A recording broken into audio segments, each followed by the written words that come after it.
The information presented in this podcast is for educational purposes only and is not meant to be a substitute for clinical mental health treatment. If you or someone you know is experiencing a mental health crisis, please dial 988 or head to your nearest emergency room.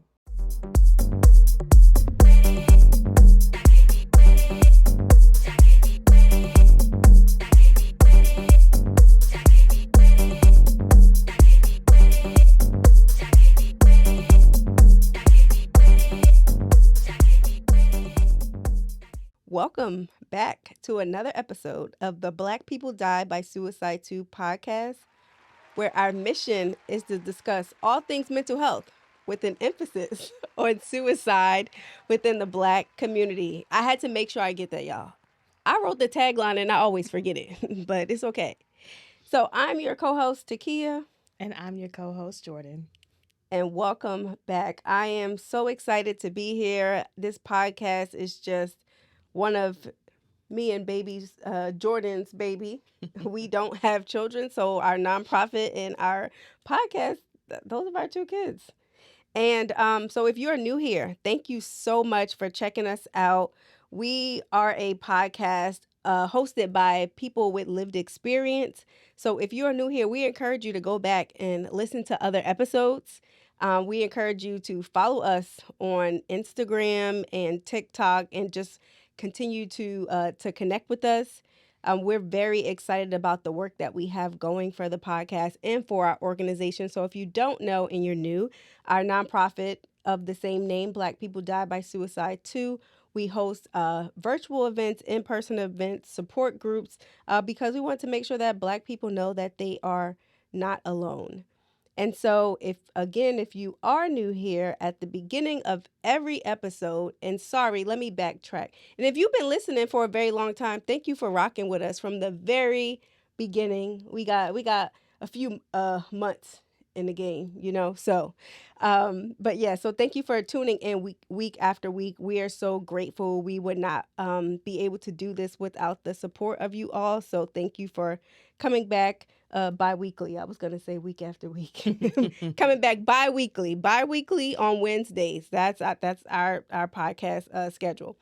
So now that that's out the way, we always do a check-in to encourage us to get in tune with ourselves, to see how we're feeling. And if you're new here, we don't say fine, because fine is feelings I'm not expressing.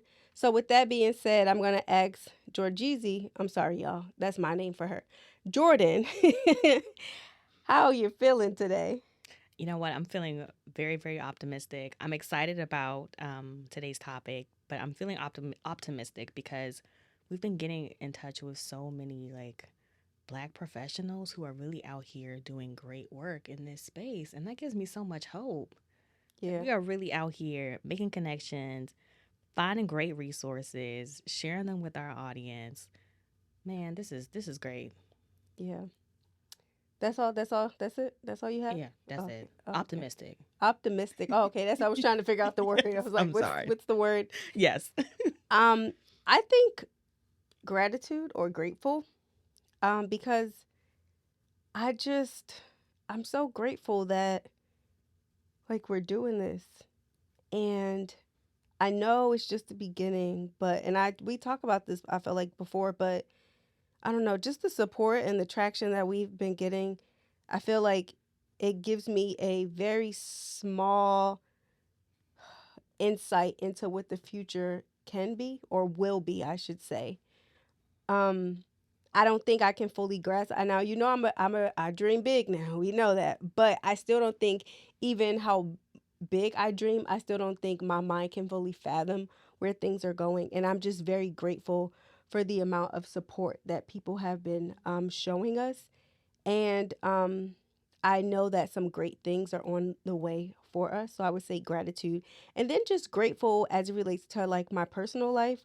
A lot of opportunities have just been attracting a magnet. Just I've been attracting a lot of opportunities, and they've just been like a magnet. And it's very interesting because I had wrote in my journal, and I was saying opportunities flow to me, and I've been writing my affirmations, and I'm like, whoa, that thing working. And so I do definitely believe in the power of manifestation and like what life and death being in the power of the tongue. So I do, even though I think we all have moments naturally as human to sometimes speak things that may not be the best, but I do my best to intentionally be mindful about what I say and how I say things and how I look at situations, because I truly believe that we create our reality in sometimes or in many times by how we speak about things and how we think about them. So, yeah. Absolutely. Powerful words. So, we have an amazing guest here, y'all. And we have to ask our guests as well to check in. And we are joined by Khia Glover, who is a licensed clinical social worker.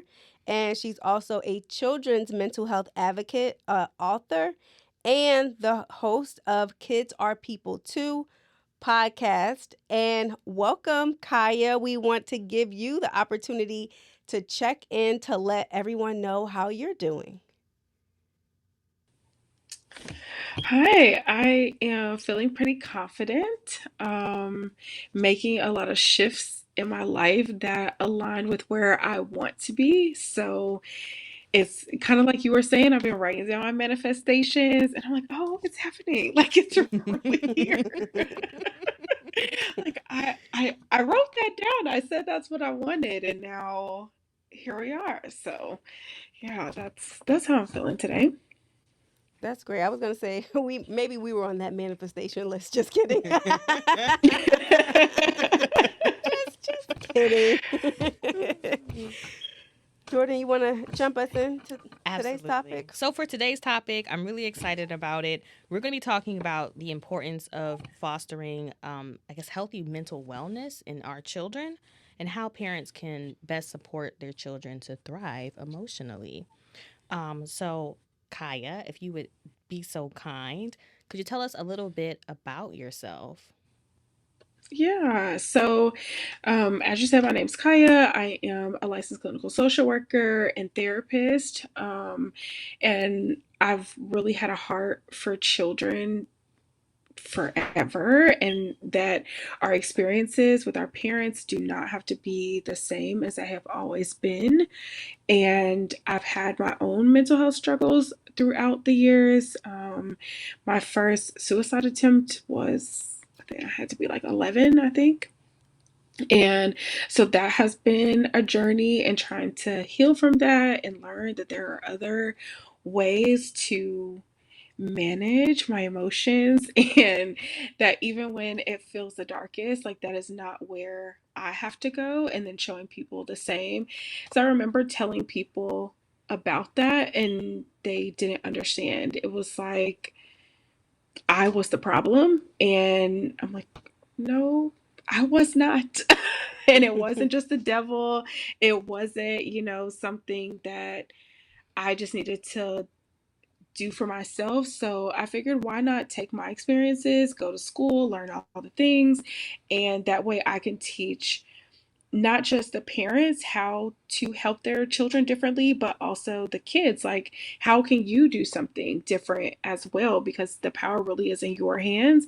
And when you don't have anyone else to support and do those things for you, then you can always do it yourself. With you being so young, having that experience, like, did your family ever talk about mental health or suicide or anything prior to your attempt? What I remember is Black people don't do that. And like those words exactly. I don't remember what we were watching, but I think it was like a celebrity or something had died by suicide. And that's what I remember my dad saying as he stood in front of the TV was like, oh, Black people don't do that. That's not a Black people thing. And I was like, oh, but I have all these thoughts in my head. So clearly you're not a safe person to have this conversation with. Um, but outside of that, and the typical like things that we hear and say about Black people and mental health, that's what I heard. Pray harder, those kinds of things. But that's it. There was no healthy discussions around mental health at all. Yeah. Well, I'm I'm just sitting here thinking But let me say this. As you're talking about children and mental health, it's very interesting that you talked about, your experience with suicide. Of course, Jordan and I have lived experience as well. We're all Black women, so that's proof that it's not a white people thing. Correct. hence, Right. hence our name, Right. right? The name of everything that we do. So, Kaya, as it relates to children, especially for Black children, what trends are you noticing as it relates to mental health and/or suicide? Yeah, so what I'm noticing is that kids know a whole lot more than, what we did back then. I think they definitely have the language. They are saying, "Hey, I think I have depression. I think I have anxiety. I, am looking into all these other diagnoses and disorders," which social media obviously plays a role in that a little bit. But I really love looking at it that way, whereas some people are like, "Oh, they're making it up," or they're just pulling it out of nowhere. And it's like, no, they're actually just educating themselves and empowering themselves to get the help and support that they need. More young people are coming to sessions saying, like, "Hey, I had to beg my mom to get me sessions," and, things like that. So I think it's a good thing because they're able to get the help and support that they need. Yeah, and I am very glad as well because like we didn't have that. We Nope. didn't have we didn't have social media. I mean, MySpace, but that was not the same as Right. Not or the Right. Black same. or Black Planet, Right. but that wasn't it either. Or AIM or whatever. But I had someone say that they felt like because of like people have said like they feel like because of social media like kids are exposed to so much stuff, so they kind of feel like like mental health challenges or mental health specifically like diagnoses and like suicide, they feel like it's, and I'm putting this in quote, like a trend, or like all the kids have something going on. So what would you say to that, to adults that kind of think that way? I would say it's worth figuring it out.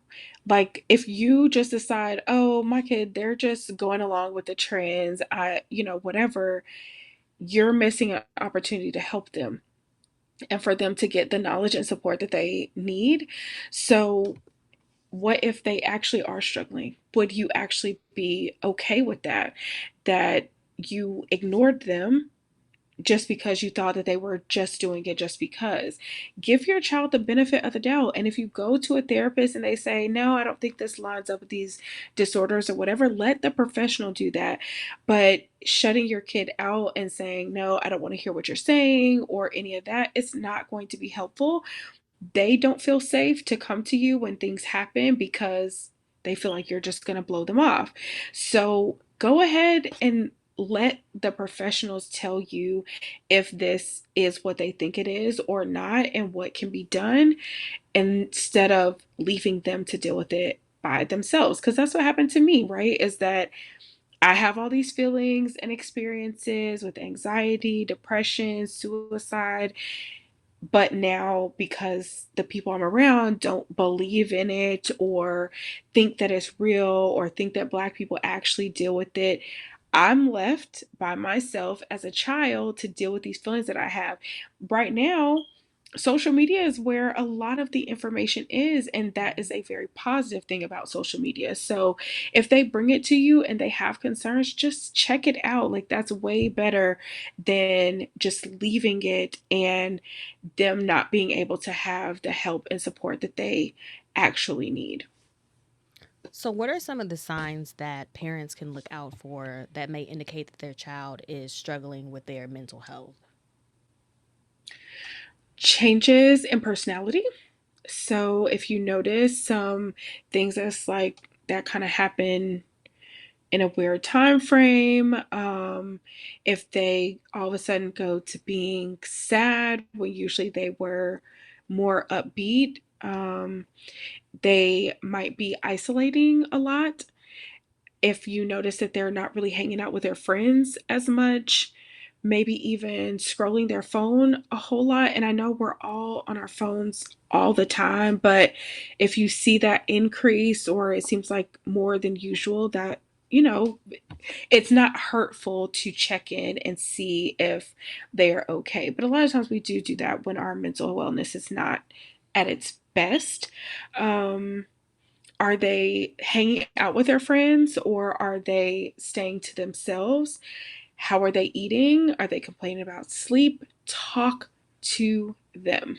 That is one of the biggest things that I can say is have a conversation with them and ask them how they're doing, not just close ended, are you okay? Yes or no.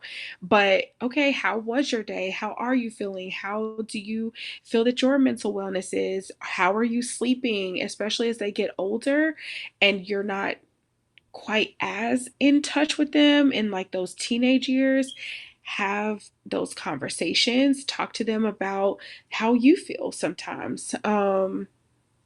And what else? If you start to see like their grades drop or they're not as interested in their sports or other things that they've been interested in, if you know that your child likes art, and usually they would come show you what art they've done and they're not doing that anymore, or you don't notice them being into that, hey, what's going on? Like, what happened? And if they start to say things like, oh, I'm just not feeling it anymore, I don't like that, which obviously that can be the truth too, but that might be a reason to explore a little bit more as well. And I think, especially with grades, school performance, um, we like to keep them A's and B's all the time, no trouble at school, but they have emotions and things that they deal with as well that can impact them. Just like as adults, it might impact our work and how we socialize with others. It impacts them in the same way. And what else? Yeah, I think that's a good main few of them. Yes, that was a great list. We I have. actually, yeah, go ahead. I'm sorry. You were gonna say No, something. go ahead. When you were talking, Kai, you made me think about when you were explaining some of these things. I in my head, I thought it's so important that you everything that you said is super important.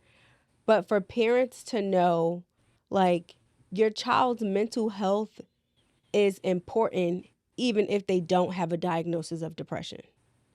Like Yes. because sometimes people like, oh, you're fine, but like let's try to do some things to prevent. Let's put some protective factors in place.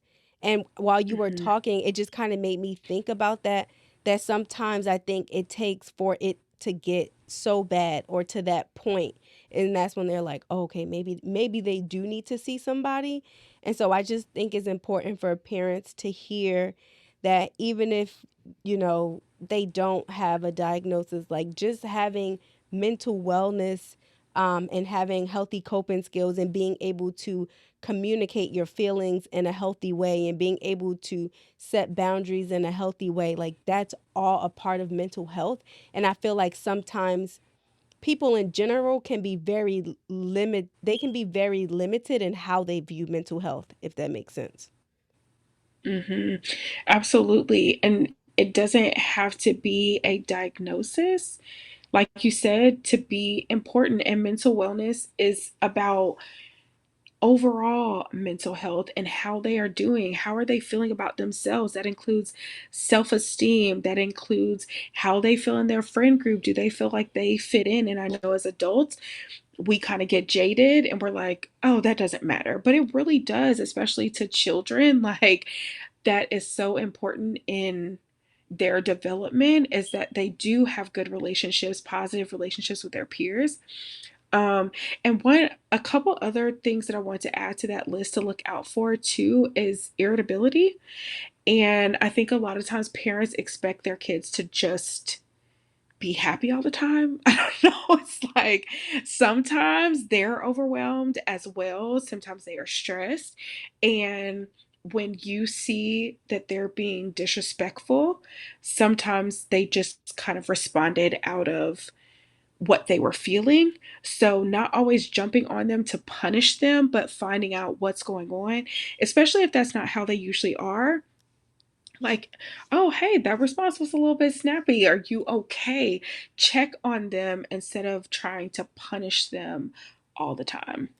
Because that way you allow yourself to be let in, and you open that door, that window, to actually have those conversations. But yeah. That's actually a really good point because we've talked about in a prior episode, I believe, that I guess as adults, children's problems seem so small to us, but they're huge things to them. Like, children have lives Hmm. outside of their immediate family. They have like the friend group that they're trying to balance, or the clubs, the relationships with teachers, the rest of their peers. Maybe they're beefing with somebody. Like, we shouldn't be so dismissive of, children's experience because Right. it's big things to them. So I'm really glad that you're encouraging people parents to have conversations with their kids. And I wanted to segue that to say there was an episode of your podcast where you mentioned that if a child sort of expresses that they're having suicidal thoughts, there's some do's and don'ts that parents should sort of do, things that are helpful and things that aren't helpful. So I wanted you to kind of get Hmm. into that a little bit for our listeners and viewers, because sometimes I think parents and people in general mean well, but Yeah. You know, the first thing that comes to mind is that it can be easy to take it really personally when your child says, I'm struggling with suicidal thoughts. I remember that I had expressed suicidal thoughts to one of my friends. They told one of our mentors. The mentor said, you got to talk to your mom. Talk to my mom. Please don't tell dad because he does not react well to these things. And then she's like, okay. Of course, they had the conversation. And then one day, out of the blue, he's like, oh, and you're just so upset with us that you want to kill yourself. And I'm like, that's the response that you want to give? You're mad at me because of how I feel. So, and I can understand now as being an adult that it's hurtful to hear that your child is having these feelings. You can often feel helpless, but it's about them. It is not about you, and it's not selfish. So, not making them feel guilty, not saying things like, oh, well, what about this person? What about that person? It is not about anybody else except for the one that is experiencing the feelings. And that is all. Um, because when you're in that dark place, you don't see anybody else. And your brain is convincing you none of them care about you anyway. So it's just not helpful. But you can ask them, okay, is there anything that I can do to support you? You can make things more safe, create a safety plan. You don't need a therapist to do that. So, a safety plan would be like, okay, who can you call? How do you know when you're starting to get to this point? Who can you talk to? What are some of the coping skills that you can use? And create a plan so that it's a much easier when they get into that dark place to have a quicker access in their mind about like of what I can do instead. Um, Supporting them. That's all. And making it about them and not you. And then getting yourself into services to deal with some of these feelings that you're having as well. So much went through my head as Kaya was talking. I thought about, safety plan. Safety plan, Jordan, that's mine. Like, well, I would say she's a big part of it, okay? But it's super important to be able to have someone that you can confide in, especially as a child. To be able, because to be a child and feel like you have no one to go to is like you almost feel trapped.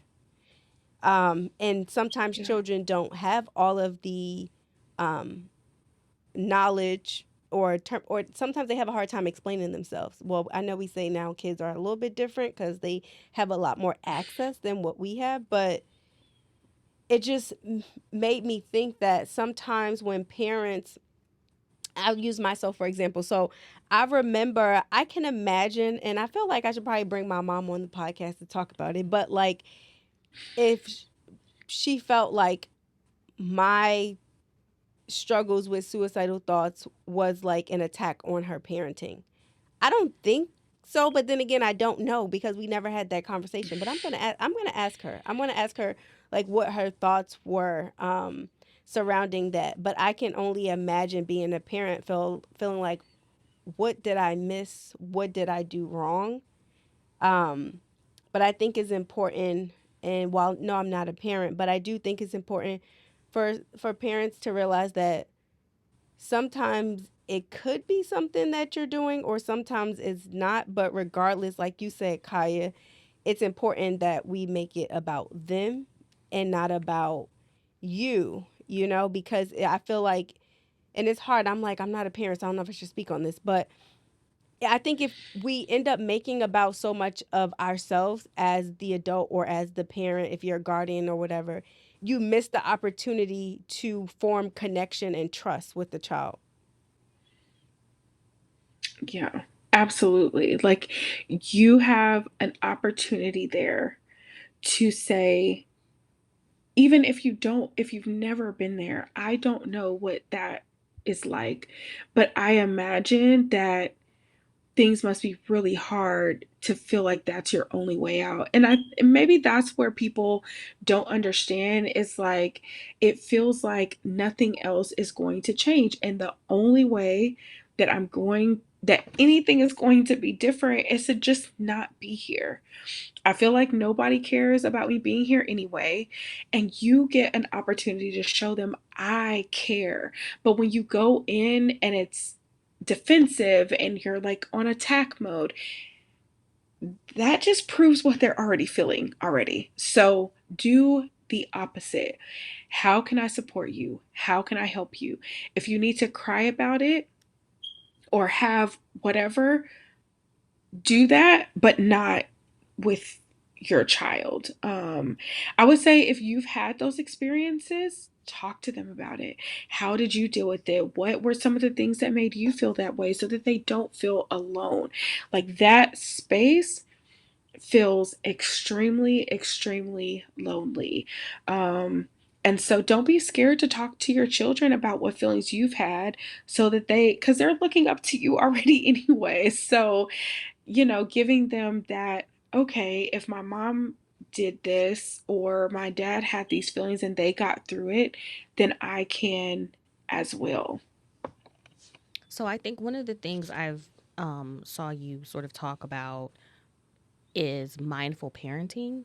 And if you can tell us a little Mhm. bit about what that is and how that would contribute to a child's mental wellness, that would be great. Yeah, so mindful parenting is thinking beyond the current moment. So if you think of it, when you have this little baby, right, they are basically a blank slate, and you are building them up to be the person that they are supposed to be. And that is a huge task. However, when you think about, okay, my toddler wants to choose their outfit today. We really don't have that kind of time. They never match when they put their stuff together. I don't feel like dealing with that. However, what if you allow them to do that, you are developing their decision making skills. You are developing their confidence in however they look or dress and whatever feels good to them. You are helping them to not care about what others think of them and might say about them. You are building this resilient, empowered, high self esteem child. But when we do the opposite, sometimes we're just moving so fast through life, we're not thinking about it, but it does have an impact later. So when your child is struggling in school, so they're not making the grades that you feel like they should be making, and you're shaming them for that, and they're getting punished instead of getting help and support, and okay, what can we do? Let's get a tutor. Let's maybe see if we need an IEP or those kinds of things, then they're always going to question themselves later.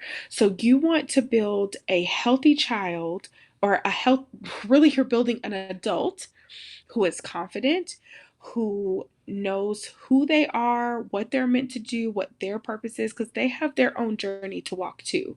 And it doesn't all just happen at 18. They don't know how to even identify their emotions. So you helping them identify that all these things that they're experiencing for the first time. You have seen it before. You've experienced it before.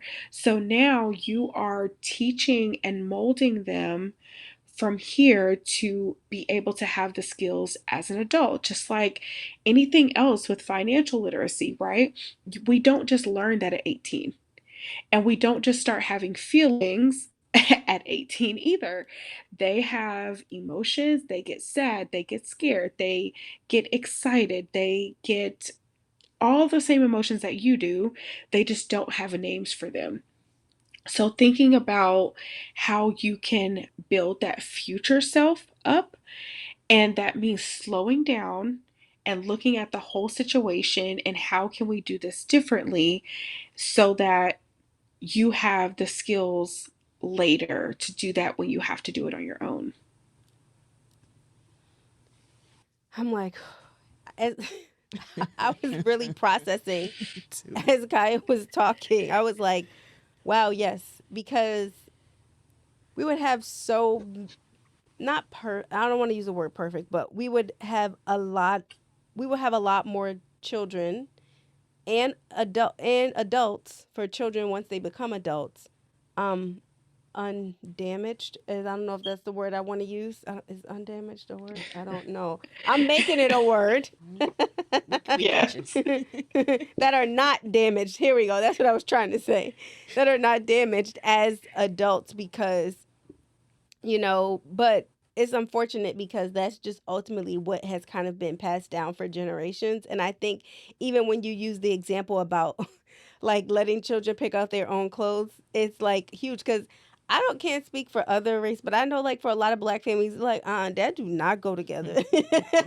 Hmm. You got to Like coordinate. you Yeah. got that don't go, and it's bad to an extent because for me, like I'm huge on coordinating, so it's like, but it's you think about like you said, giving kids the freedom to express themselves because it's so important that those are pivotal moments that ultimately impact us as adults. So I'm glad that you brought that up.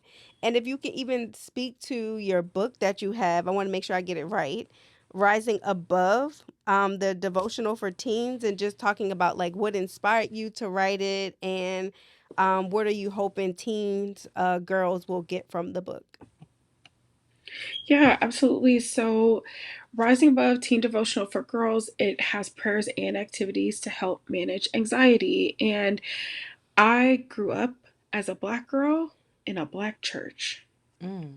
Oh So, gosh, mental that's a health was mm-hmm, not mm-hmm. cared for in the way that it should have been. And so, what I really wanted to do with this, because growing up in a Christian family, in a Christian church, I had plenty devotionals growing up.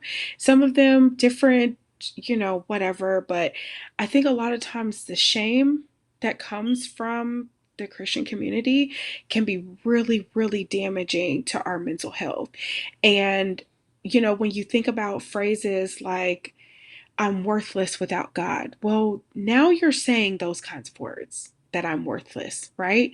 That I am unworthy of God's love, but He gives it to me anyway. But you are worthy. So, not using those kinds of words in our language, even as we talk about our faith. So, I wanted to give something different that is not shameful, but is empowering.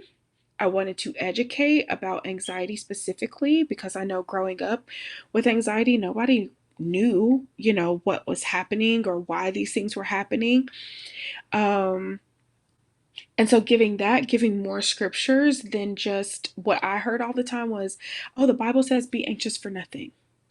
Yeah, but I am still anxious. So what does that mean now?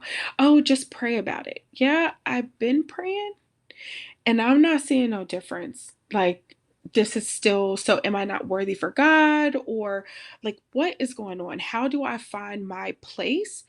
And so I wanted to give other scriptures that are empowering and not shameful or make them think negatively about themselves, educate about what they're experiencing so that they know that they're not alone, and giving the truth about God and how much He loves you and cares for you and wants you to be well, that God does care about your mental health also. So even though the church may not always talk about it and they like to label it as demonic or, demons and all, no. Let's stop that, please. Um, it is just because it's also science, and I think that's kind of where the line kind of gets crossed a little.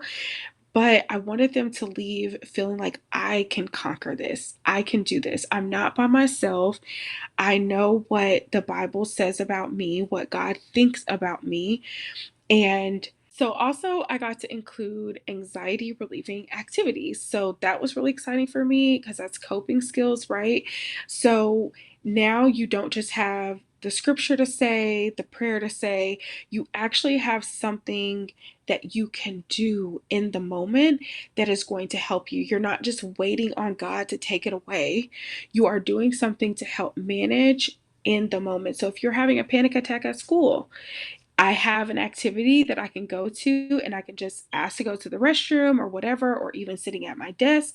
And I can use these activities to help me in the moment while I pray at the same time if I so choose.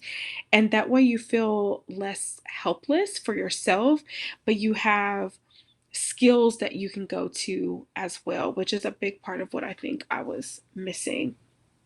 You know what? When you were talking, Kaya, there was one word that popped in my head. It was validation. It was this devotional that you have is validating teen girls because the opposite was happening. I would give a benefit of the doubt to say without intention, they weren't Mhm. intending to hurt you or us. It's just, unfortunately, it happened. But when you say like just pray or, those cliche things that people say in the church are so invalidating.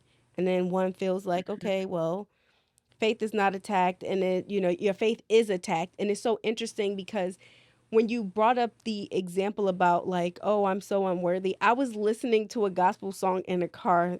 And I kid you not, I had to turn the song off because I was so emotionally heightened by hearing those words because it's like I get the gist of what people are saying, but I don't think people realize like psychologically what that does for someone, especially people who may have certain types of trauma and what that can Yes. also do just like even on a cellular level. I don't know if people quite get that, but it was very hard. I had to listen to another song because it just made me feel like I'm so broken, I'm so lost without you, I would be nothing. And it's just like I get it, but I don't know if that's quite helpful. Like I get it, but depending on where a person is in their life, that type of messaging is just so damaging and invalidating.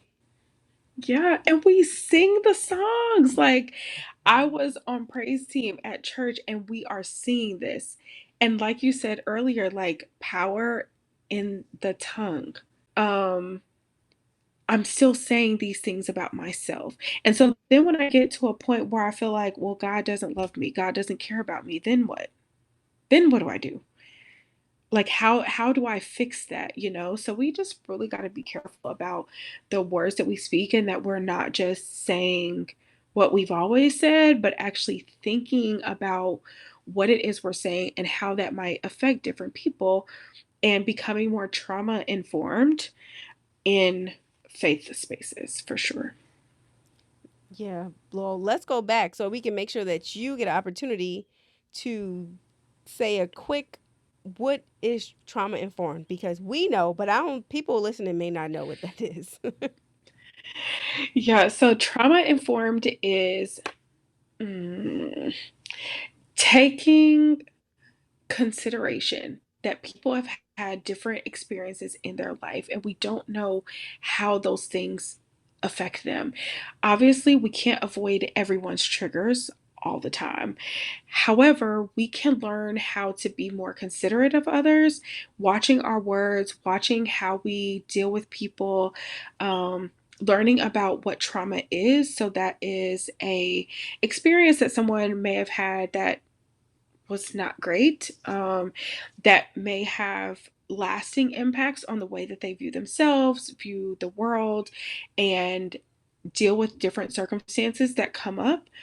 And by us being trauma informed means we are aware and open to giving the best experiences and interactions with other people. So, being like a trauma informed teacher is noting that some students in your class might have experienced certain trauma, so not doing certain things. So, maybe they didn't get food at home, so not saying, oh, you came too late for breakfast when they may not have eaten since lunch at school the day before.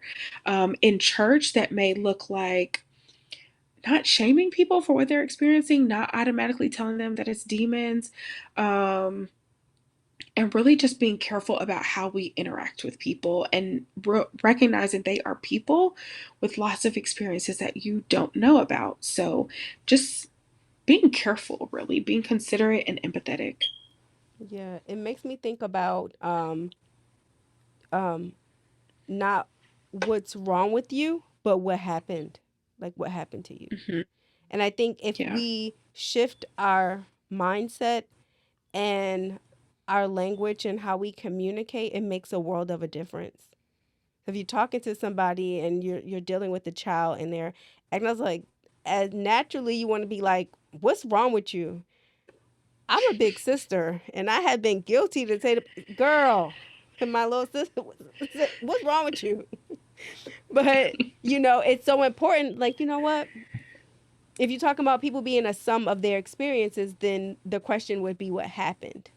And it helps you, helps to create a safe space and an open dialogue to seeing why the person respond the way that they did, or what their attitude, why the emotions they're experiencing, or why their behaviors are the way that they are. I think it just helps us get a better, well-rounded picture of what could be going on.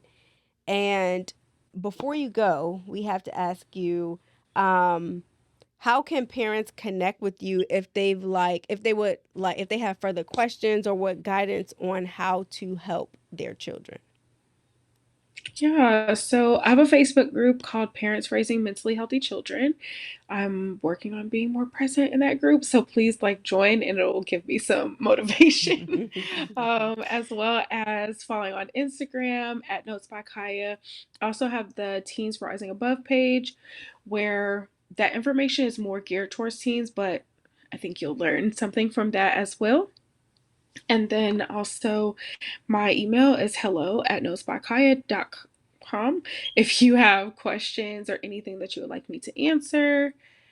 And we also talked about the podcast, Kids Are People Too, so listening to that. I think that's it. Yeah, Facebook at Notes by Kaya as well. Do you have any words of encouragement for parents or teens who are listening to this episode? Anything that you want them to take away from your interview? So for teens, this won't last forever. You do have people that love you and care about you. You can do this even when it feels like you can't. And it won't all matter in the same way that it does in the future. So getting whatever resources you can get in front of, finding friends that you can talk to. Don't be afraid to reach out to somebody because you're not by yourself.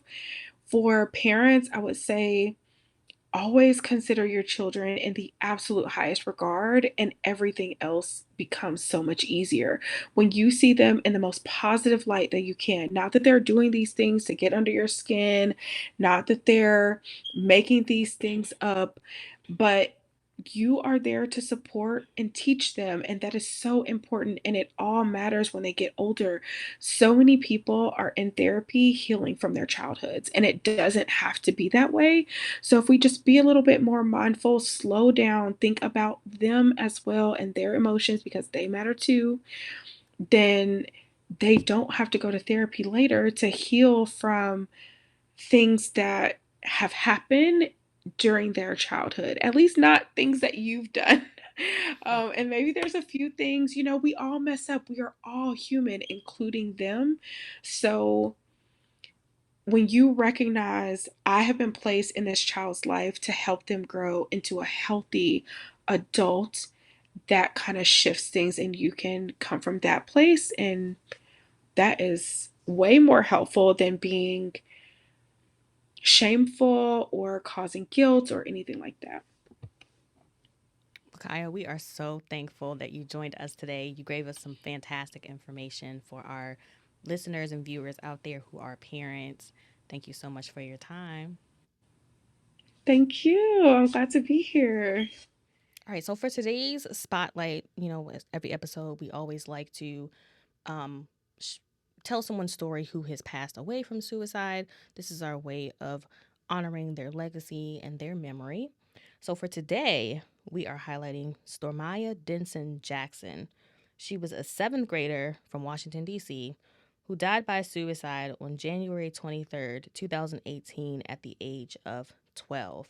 Stormiyah was a student who loved modeling, and she was a victim of bullying. Her death actually led to the passing of the Stormiyah Denson-Jackson Economic Damages Equity Act of 2022, and that passed in Washington, D.C.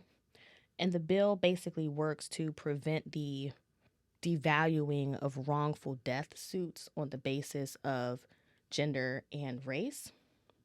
And I will say, I remember this story because at the time, I was actually in the hospital. I wasn't inpatient. I was doing a partial hospitalization program here in Maryland, which, if you don't know what that is, partial hospitalization is when you report to the hospital, kind of like you would a job. So you go from around 8:30 to maybe like 3:30, 4 o'clock in the evening. And you're basically involved in treatment activities during that time. So you'll have group therapy, individual therapy. They do like art, things like that to kind of keep you engaged. And then you go home in the evening, take care of your, regular stuff that you have to take care of at home. And then you just return, usually Monday through Friday. So I remember this story. And when I tell you I couldn't sleep that night, I could not sleep that night. I saw it on the news. I think I had to go to the hospital the next day. It was definitely a weekday when she passed. And I was able to go to the hospital and talk to my social worker about it because it bothered me so much. She was, hometown. She lived in D.C. I live in Prince George's, so the school that she went to, I'm live in close proximity to, and I mean, this story still stuck with me to this day. So we just want to, remember Stormiyah on this day and just honor her legacy. And then for today's resource, we're going to do Kids Are People Too, which is the podcast that Kaya is the host of. And it promotes the fostering of children's mental wellness through connection between parent and child. So Kaya seeks to help adults parent mindfully, as she mentioned earlier, by providing a different perspective into what may be happening in their child's life. So if you all want to check that out, again, her podcast is Kids Are People Too. You can listen on Apple and Spotify. And, if you're an adult or you're a parent that, has children in your life that are struggling with their mental health, this might be an excellent resource to get some tips and tricks, what you Yeah. can do to support your child. Yes, and I would say even if they're not struggling, it's just good to listen so you can have that Yeah. in the bag for when you need it. You can, Mm-hmm. wellness bag. Yes. Wellness bag or a compilation of healthy coping skills to help us during times of distress or also things that we do every day to help us stay well. So I think Kaya's podcast is definitely a great resource for even parents or people who are just around kids all of the time. So for our next segment, I believe it's the community change maker. Yes, I am correct, y'all. You know, we got our notes because we really do try to stay on track here. So I'm excited about this one because it is someone that I know personally, Marlene Francois Madden, who's a licensed clinical social worker, and she is also currently getting her PhD. And she is the owner and the clinical director of Hearts Empowerment Counseling Center, which is in, I believe, Montclair, New Jersey. I think it's in Montclair. It's up there, Montclair, the Oranges. If you in Jersey, you know it's in that area. And she really focuses on girls, specifically Black girls. That's like Marlene's, like that's her thing. She has her book called The State of Black Girls. She's doing research surrounding that. And so if you are looking for a therapist, I would highly recommend that if you're in New Jersey, that you consider Marlene's practice. It's the website is lovely, isn't it? Yes. With all of the Black women and their pink, and it just gives me all of the girly vibes kind of feel. Very warm. So I would definitely encourage you to check Hearts Empowerment Counseling out. Center, I'm sorry. Marlene is doing amazing work, and the people who support her on her team, they're all doing amazing work. Just not with therapy, but they do a lot in reference to youth or Black girls and even young adults. So I would encourage you to definitely check them out. And y'all know we got to have our self-care segment. It's always the segment that I was excited about. And I think Jordan used to say like, oh, I know it's coming up, but I still don't know what I'm about to say. And today is one of those days I'm just like, self-care. Like, okay, what am I going to say? So I'm going to let you go. I'm going to think about it. Y'all, listen, when I tell you swimming is going horribly. It's going horribly. Why? Horribly. Listen, I went to class on Tuesday and I almost waterboarded myself like 3 different times. My ability to swim just is not there anymore, but my instructor, bless his heart, he's giving me encouragement. He wants me to keep coming. Technically, he probably should have kicked me out of this class that I'm in and made me take like the class below this again because I'm not ready anymore. It's not that I forgot how to swim. It's just that my technique is bad and my stamina is completely gone because I would go to the pool before the pandemic and, it's been several years since then. And yeah, he just keeps encouraging me to come back. He's probably like, oh God, she's here. But I'm going to stick with it because I really do enjoy swimming and I want to get back into it. But oh my God, it's going really, really bad right now. But that's what I'm doing for my self-care. I had to put that in there because that's how I feel every time I'm in that water and I'm about to waterboard myself. Like, oh my goodness. I just have to like get on my back real quick and I'm choking. It's just, woo. Oh, God. It's going poorly, but I'm going to stick with it. We may have to add that sound effect in there, Leon. We're going to have to find, oh my God. Woo.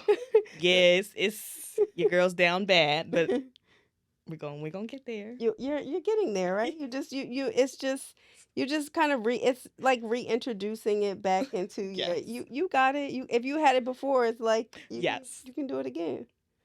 I'm optimistic about it, but it's not going well. It's not going well. I'm like, is that it for you? Yes. I'm like, okay, for me, what is it? Self-care, you know what? I am I am like in my book bag right now, okay?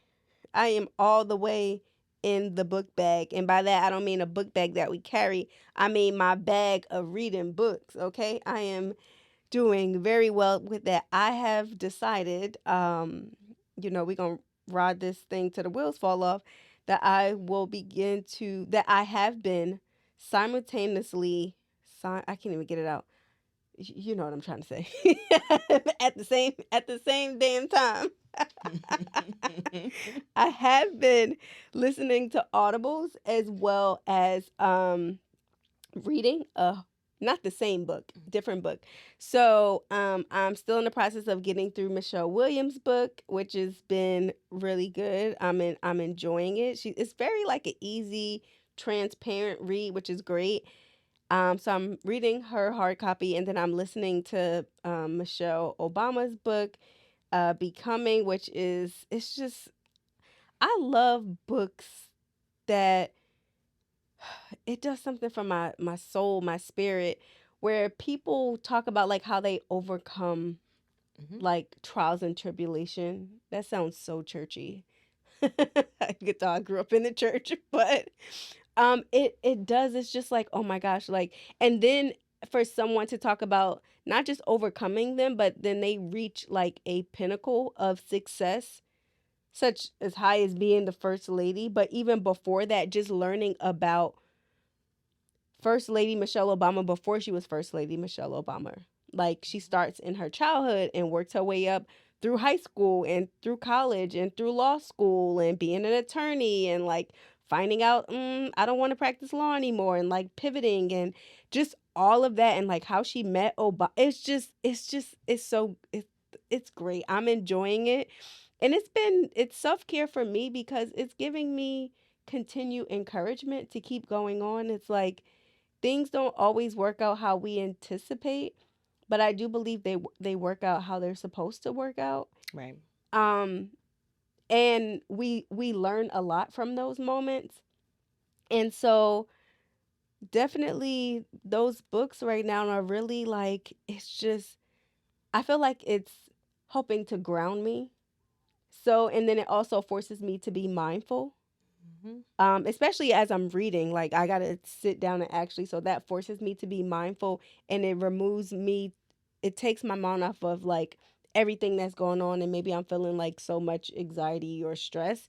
So that is great. But overall, that like it, I'm almost speechless, but it has been very rewarding in the sense that I feel hopeful about my future because I'm like, these are two amazing Black women. They overcome a lot.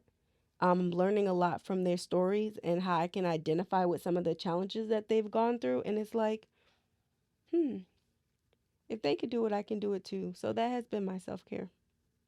In her book bag. Yes, and my literally. I'm not mad at it. You know I love books too. I'm gonna I actually have two little cousins who just turned 13 this year. And then my younger little cousin, who's a sister of one of the older ones, she's about to turn, well, she'll be a teenager in like 2 or 3 years. So I'm going to pick up Kia's book and gift it to them because Oh yeah. I feel like that would be a good transition into 13 hood. Right. Right. So yes, we love books over here. Like I really do try hard to, anyone who has a book, I'll support it, purchase it, because why not? Like these Black authors are really out here. It's wonderful. Yes. Now I want to read Michelle's book. So yeah, we're gonna read it because, well, we ain't gonna say it, but we gonna read it. Oh yeah, absolutely. We got work to do. Yes. Stay tuned. So for today's moment of inspiration, we just want to say to any parents out there that and the kids, your kids matter, you matter, and there's support out there if you need it. There's people like Khia with a treasure trove of resources. We just want you to, feel comfortable talking to your child and having these open discussions because it's going to go a long way in building your relationship with them. And, you don't have to do this by yourself. So there'll be resources in the show notes that you can check out if you are looking for support for yourself or your child. And yeah, we matter. You matter. Your kids matter. We just want you to know that. Yes. And before we go, we want to encourage you to please follow us on social media. TikTok, that's where we post all of our clips from the podcast, but Instagram is very live over there. It's also very live on Instagram because we're able to share not just content, clips from the podcast, but we're able to, share a lot more on Instagram as it relates to personal stories, or if you on social media, the way you work TikTok and Instagram is just completely different. So for our podcast, we really want to continue to build awareness about the topic of suicide in the Black community, but also about the work that we're doing with our podcast. So all things podcast, like TikTok is the place, and then Instagram, for everything else. You can find out about events that we're hosting, or if we're going to be speaking at a conference, or whether it's a virtual event or a support group, etc. You can definitely, and then also if you have a story that you want to share, you feel like you would be a great fit, go ahead and pitch us. Info at blackpeoplediebysuicide2.org, or you can go to our website and click on be a guest, and it'll take you to the form. So we do get a chance to read all of those. So if you think you're a great fit, go ahead and pitch us. And thank you so much for listening and for continuing to support us. And we will catch y'all on the next episode.